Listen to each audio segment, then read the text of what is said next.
On the way to a family reunion, my husband went pale and whispered, "Turn the car around." Now. I was stunned. Why? "Just turn around, please." I trusted him, and that trust saved us. When I found out why, I never saw my parents the same way again. The plan was simple. Leave early, snacks in the back, coffee up front, drive a few hours, cross into Canada, hug some people I hadn't seen in a while, and pretend to enjoy potato salad. It was going to be normal. Borderline boring, which was honestly the goal. I was driving. I always do, mostly because I hate how my husband brakes at the last possible second, and also because motion sickness is one of my many talents. The kids were semi-conscious in the back, half watching a cartoon and half arguing over invisible lines drawn across the seat cushions. All three of them, ages 5, 7, and 10. Tiny chaos in matching neck pillows. It was fine. Not magical, not miserable, just fine. Until he said it. "Turn around now." I didn't react at first, or I did, but not in a real way. I laughed. Or smirked. One of those reflexes you do when you think someone's kidding, but not funny enough to deserve a real laugh. "Why?" I asked. He didn't answer right away, just stared straight ahead, then said, "Please, just turn around." That's when I knew it wasn't a joke. My husband doesn't do panic. His default settings are calm, and occasionally tired. I have seen him get through a kitchen fire with less tension. So I took the exit, the last one before the border. It curved off gently, like the road itself was offering me a second chance.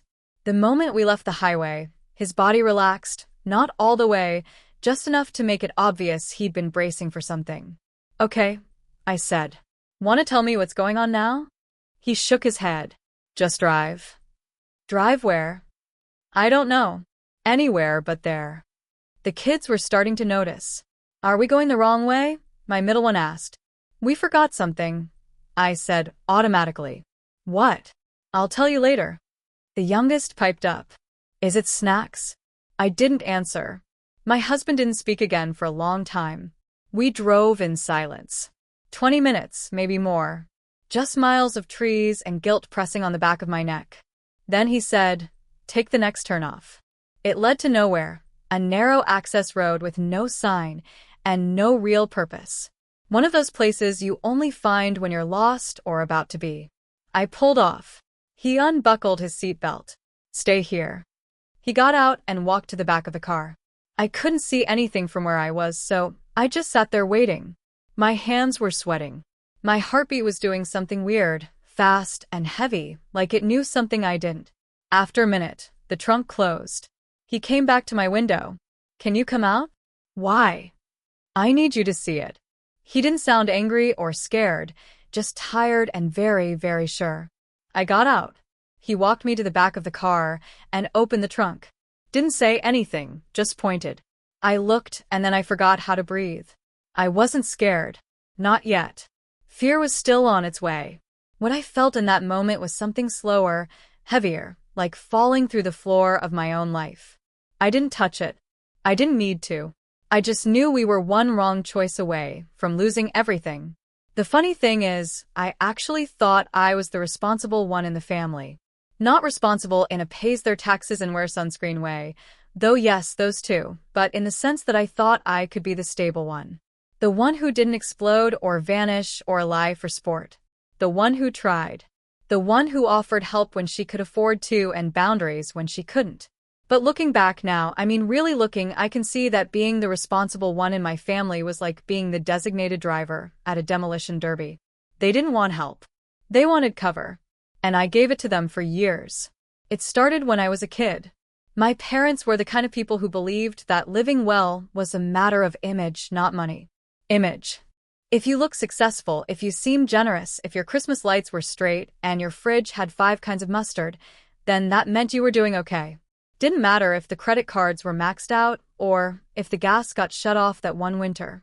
We were doing okay. That was the script. Stick to it or get rewritten. We had years when things were tight. I remember cereal for dinner and one parent or the other suddenly working late most nights, which I later realized was code for "we don't want you to know we can't afford things," but we also had years where they were flush. New car, new TV, new patio furniture no one actually used. The money came and went like weather. What never changed was the spending. I once asked my dad why we didn't save more when things were good. He said, "You don't need to save if you know how to hustle." I was 8. My sister inherited all of this. The hustle, the shine, the gravitational pull of someone who can light up a room while quietly unplugging your self-respect. She was the favorite. That wasn't a secret. Not even an ugly one, just a truth. They liked her more. They got her. She was like them. I wasn't. I was boring. That's what they called me. Sometimes even to my face. Boring, uptight, too serious. My mom once told me in the middle of Thanksgiving dinner that my problem was I mistook discipline for personality. And the wild part is I believe them. Because when you grow up in that kind of house, you start to think the only way to earn love is to stay useful, to stay clean, to stay reasonable. So that's what I did. I became the responsible one. They'd call when they needed help navigating insurance claims or school applications. Or when my sister lost another job and someone needed to bridge the gap, I gave what I could. Not too much. Just enough to keep things from falling apart. Just enough to not be the bad guy. Even when they made it hurt, even when they framed every no as selfishness, still I gave because they were my parents, because it felt easier than the alternative. Then the ask changed. This was maybe 4 months before the trip. My sister's son, my nephew, was struggling in school. Bullied, they said, not fitting in, anxious, withdrawn. They'd had him evaluated, and apparently some therapist recommended a smaller environment. There was a private school they'd found, very exclusive, very expensive, and in their words, life-changing. They couldn't afford it, obviously, but they'd managed to get him conditionally accepted if they put down a deposit. They just needed help, just a little bit, just to lock it in. They'd pay me back, of course. My stomach sank the moment the words came out of their mouths. It wasn't that I didn't care. I did. That's the worst part. I liked the kid. I wanted good things for him. But I also knew this pattern. I knew how it started, and I knew how it ended. I said, no. I said it gently, like you'd say it to someone holding a glass knife. I can't pay for private school. I have 3 kids of my own. We don't do private school. I'm sorry. They didn't yell. They just went quiet, cold. My mom said, "Of course, I forgot. You have rules." And then we didn't speak for a while until the reunion came up. Suddenly, everything was cheerful again. They were thrilled to see us. They'd figured things out. The school, the reunion, the drive. It was all working out. I didn't ask how. I told myself it wasn't my business. They asked if we'd be willing to take an extra bag in our car. Their car was too full, and we had the SUV. Sure, I said. Just let me know. That was a few days before the trip. Then the morning we were leaving, as we were packing up, my dad handed me the red duffel. "Won't fit in ours," he said. "Just this one." I took it without thinking. Just tossed it in with our luggage and the kids' backpacks and a cooler full of juice boxes. Didn't even unzip it. Didn't wonder why they were so relaxed all of a sudden. Didn't stop to ask why the people who were struggling to pay for school, groceries, gas, and who guilt-tripped me for not helping were suddenly fine. They smiled as we backed out of the driveway, waved like they didn't have a care in the world. And I remember thinking, just for a second, weird. They seemed really happy for once. I didn't think much of it at the time. Just another bag. Just another trip. Just another family mess I didn't want to get dragged into. Maybe I should have asked more questions. Maybe I was too naive. He didn't sound angry or scared, just tired and very, very sure. "I need you to see it," he said. I got out. He led me to the back of the car and opened the trunk. Didn't speak. Just unzipped the red duffel and folded back a sweatshirt. And that's when everything stopped. Inside, wedged between clothes, stuffed into what looked like a child's toiletry bag, sealed in plastic, were packets. Not one. Not hidden especially well, just there under layers that wouldn't have fooled anyone doing their job for more than 5 seconds. I stared, not fully understanding, then fully understanding all at once. Not medicine, not vitamins, not anything with a purpose that didn't include handcuffs, lawyers, or headlines. I didn't speak. I couldn't. Every muscle in my chest locked. It felt like drowning in slow motion. He didn't say, "Look what they did." He didn't say, "This is what I thought." He just zipped the bag closed again and let the silence finish the sentence. I took a step back. The gravel crunched under my shoes like it was somewhere else, like it wasn't connected to anything real. "They put that in our car," I finally said. My voice was thin. "They put that in our car," he nodded. "With the kids," I added. Another nod. I looked up at the sky for some reason. It was still blue. It still looked like a good day. I hated that. It felt wrong, like the sky hadn't gotten the memo. "How did you know?" I asked. He didn't answer right away. Just stared at the closed trunk like it might still be open underneath. "When they gave us the bag," he said eventually. Something in their eyes, the way they smiled, like it was already done, like they were sure it would work.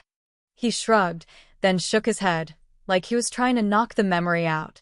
I couldn't stop thinking about it the whole drive. Then, just before the border, it hit me. He looked at me.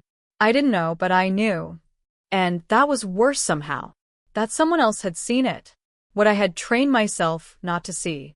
I turned around and walked slowly back to the driver's seat, got in, closed the door, sat there for a minute, letting the heat soak through the windshield while my hand shook.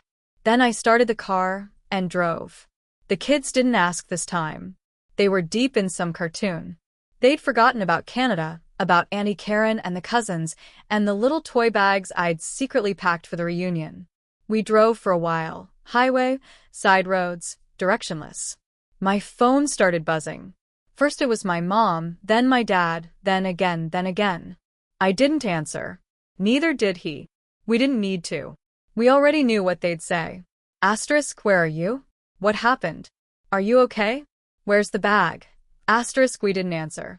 Just kept driving. The screen lighting up every few minutes like a tiny alarm. Eventually, we turned off toward their house. It was almost automatic, like we were on rails. We didn't talk about it. We just both knew what had to happen. I pulled into their driveway and parked. The front porch light was still on from the night before, even though it was the middle of the afternoon. He got out first, walked around to the trunk. I followed. We didn't say anything.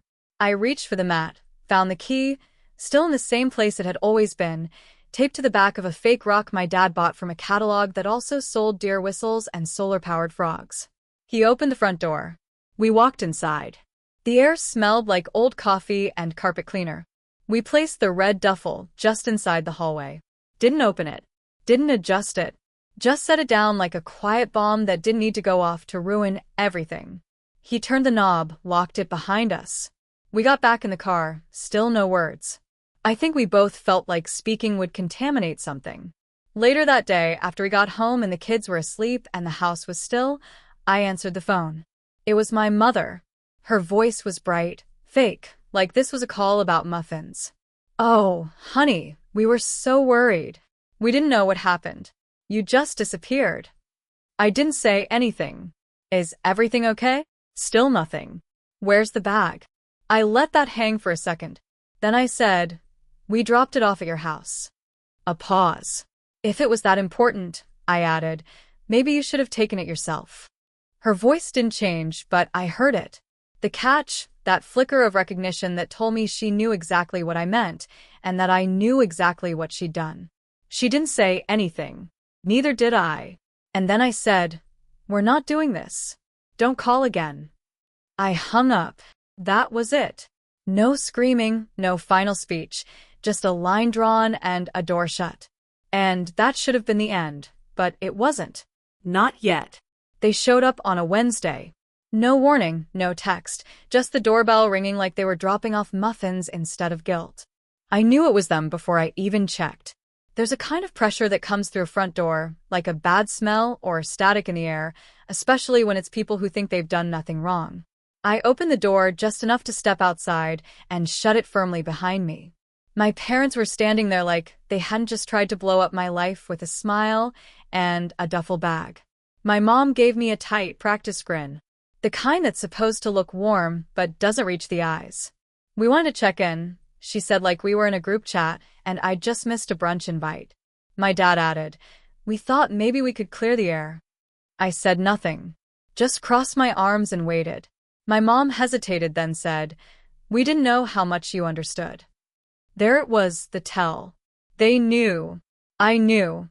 They just didn't know how much I'd let myself believe. I tilted my head. "You mean the bag?"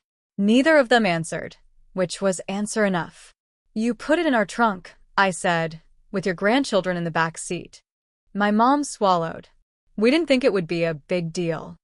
"It wasn't going to be anything," my dad said, trying to keep his voice even. "Just something to help with the debt, that's all." "We were desperate," my mom added. "You wouldn't help."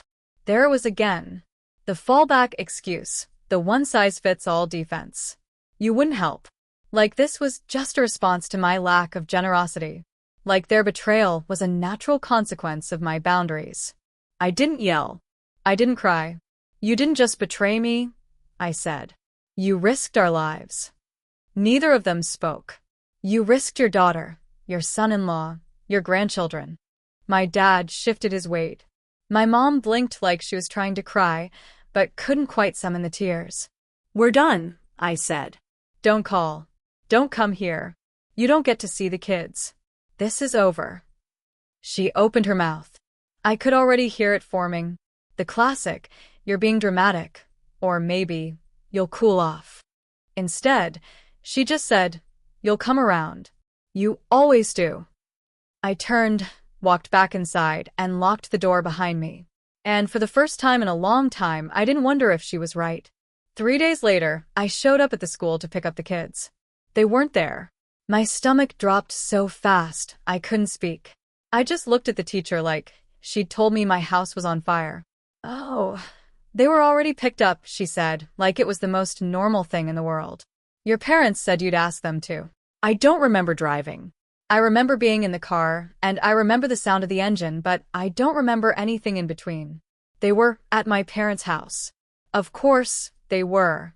Inside, it looked like a birthday party had detonated. Toys, candy, balloons, a whole Lego set that cost more than my grocery budget for the week.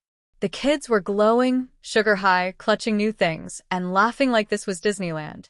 My parents were acting like this was all fine. My mom was slicing cake. My dad was on the floor building something that beeped. It was surreal, like walking into a parallel universe where they were the kind of grandparents who cared more about giving than taking. Only they weren't. And this wasn't love. This was strategy, emotional bribery, weaponized affection. They'd never spoiled the kids before. Not like this. Not ever. But suddenly, after we cut them off, suddenly there's Santa Claus with a debit card. I stood there for a second trying to remember what it felt like to give someone the benefit of the doubt. I couldn't. "We're leaving," I said. The kids whined. "But why?" Grandma said, "We're leaving now." They didn't understand. Of course they didn't. How could they? They were being told yes by people who'd spent their lives saying no. And they liked it. It was easy to like. "Can we keep the toys?" one of them asked, clutching a stuffed bear like it held answers. I hesitated just for a second. Then I said yes because taking the toys away would make me the villain. And I wasn't giving my parents that win. As we headed out, my mom called after me, sing-songy and soft. "They'll come back to us. They always do." She said it like it was a fact. She said it like a promise. She said it like she still thought she could win. That night, I didn't wait for some magical sign or emotional breakdown. I just sat down on the bed, looked at my husband, and said, "We have to leave." He didn't ask why. He didn't need to. I don't want them near the kids, not at school, not at the grocery store, not down the block pretending to be harmless. He nodded slowly, like he'd already been halfway to the same place. "You mentioned North Carolina before," I said.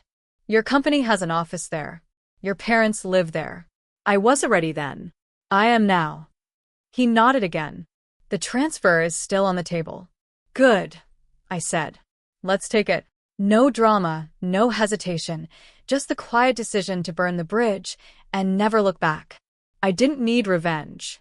I needed distance and a clean start somewhere they couldn't reach us. Fast forward a few months later, we were in North Carolina. The mountains were beautiful. The air smelled like pine and fresh starts. The kids were in new schools. His parents, warm, grounded, drama-free, lived 20 minutes away and actually wanted to help. We didn't tell anyone where we went. We blocked numbers, disappeared, and not in the dramatic storming off to find yourself kind of way. In the we deserve peace kind of way. One day, my phone rang from an unknown number. I let it go to voicemail. Later, I listened. A cousin, one I barely spoke to. "Hey, your mom says she doesn't know where you are. She's really upset. Said you just cut off contact. I don't know what's going on, but family matters." I deleted the message, didn't call back, didn't explain. Because by then, the only thing I cared about was this. We were safe. We were free. We didn't disappear. We escaped. It was about 6 months later. New state, new school, new routines. I'd almost gotten used to not checking my phone with dread. The quiet wasn't comfortable yet, but it was no longer terrifying, just still. And then I got an email from my sister. Subject line: "Emergency. Please read." I stared at it for a while. I thought about deleting it unread. I thought about marking it as spam. Instead, I opened it. It was long, frantic, poorly punctuated. The gist? Our parents had been arrested. Again. This time, not for being stupid, though that was still part of it, but for actually doing the thing they almost let us get arrested for. They tried to smuggle something across the border themselves. No middlemen, no family scapegoats, just a trunk full of product and 2 people in their 60s who still thought rules were suggestions. They were caught, obviously. The email ended with a plea. Asterisk, they need help. They need money for a lawyer. This is serious. You have to put the past aside and show up. We're your family, asterisk. I read that line 3 times. Then I hit reply. All I wrote was, "And I did show up once. I'm not doing it again." And I meant it. I didn't hear anything else for a while. I didn't need to. But eventually, word found its way back to me, as it always does. Cousins talk. Family trees have rot, but the roots are deep. They were charged with possession with intent to distribute and attempting to cross an international border with controlled substances. A few pounds, enough for intent, not enough for headlines. They took a plea deal, for years each. Not life-changing, but not nothing either. Enough time to sit with what they'd done, if they were capable of that, which honestly I doubt. The part of me that used to flinch when people mention second chances is quiet now. We have a life here. It's not perfect, but it's ours. The kids laugh more. My husband sleeps better. And I haven't had to translate guilt into silence in a very long time. And as for the rest of it, I don't regret the boundary. Not for a second. But you tell me, did I go too far or not far enough? Let me know in the comments. And if you're new here, hit subscribe.